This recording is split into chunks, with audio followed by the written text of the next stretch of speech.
Chapter 1. The Bite That Wouldn't Stop.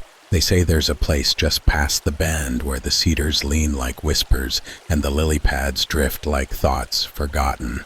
Locals call it Trout Lake, but everyone knows that's a lie. There haven't been trout there in over 40 years. Only bluegill now, and more of them than should ever exist. When the sun hangs low and the water turns to copper, anglers who know better steer clear. Not because of the fish, but because of what the fish do to you. The fly was tied hastily the night before. A red bead head like a warning light, a puffed white collar, a body made of black shimmer and dark hackle like a crow's wing dipped in oil. It was built to catch bluegill, and that it did.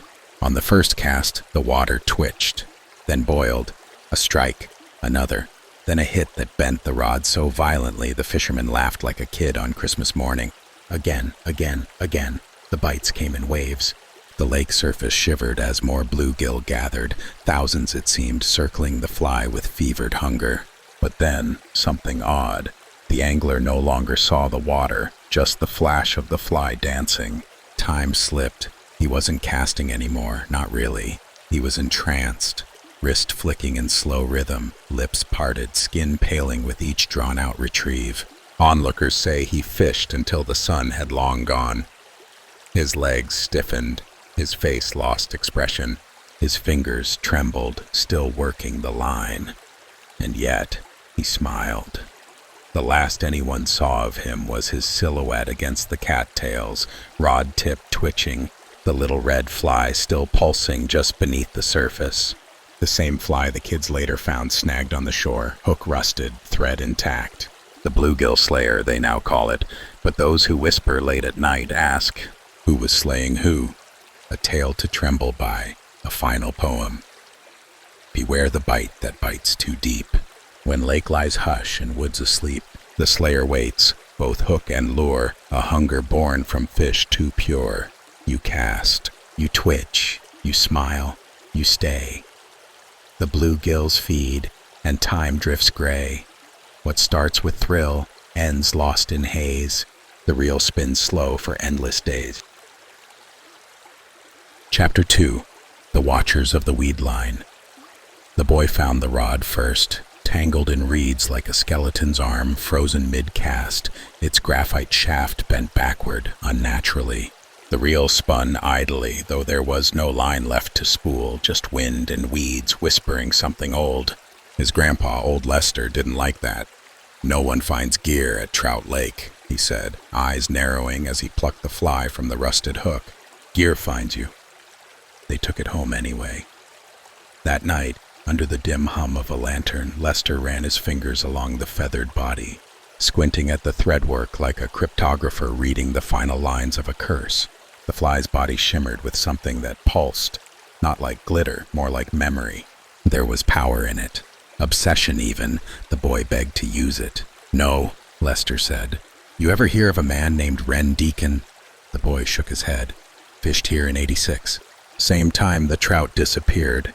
Caught fish like they were dancing to his tune. Said it was the best day of his life. Lester paused. He never stopped casting. Not even when the frost came. The boy swallowed hard. You saying it's cursed? I'm saying it's remembered. That fly wants the water, and it don't care who throws it. But curiosity, like current, finds its way through rock.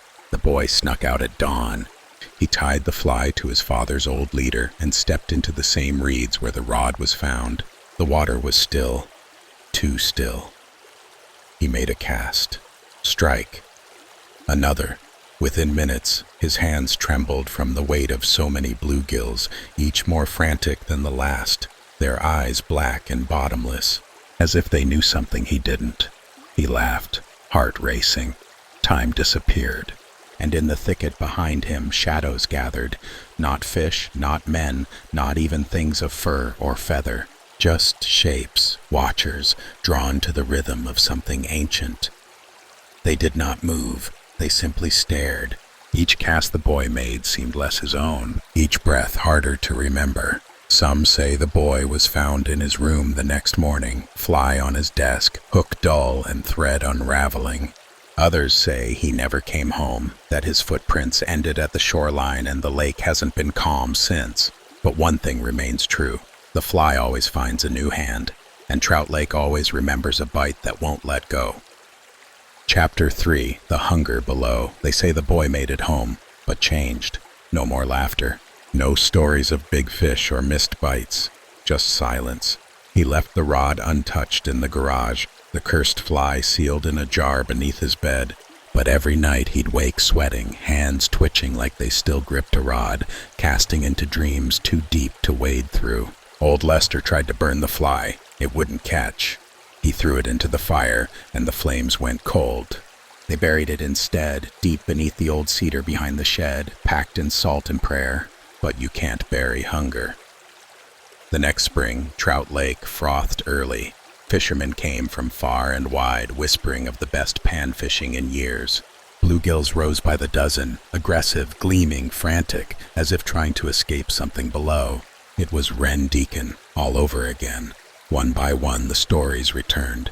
People casting until their arms ached, refusing to stop. Sunburned skin, vacant eyes, trembling smiles. They called it the fever. Some thought it was a hatch. Others knew better. And then, on the anniversary of the boy's last cast, someone found the jar, dug up, shattered. The hook was gone. No one spoke it aloud, but they knew. The reaper was fishing again. That week, 5 anglers disappeared. Each had posted online about a new fly, found or gifted, always described the same. Black thread, red bead eyes, feathered tail, and something unnameable in its shimmer. They'd brag about the bite, then go silent. Search parties walked the shores, found only tackle, lines trailing into perfect glass, and one message carved into the bark of the cedar tree. The fly chooses. Old Lester passed that summer. The boy, now a man, never touched a fly rod again. Moved far inland, changed his name, but some nights he swears he hears it, a wet ticking, like line peeling from a reel. He closes the window, draws the blinds, and dreams of water-swallowing sky.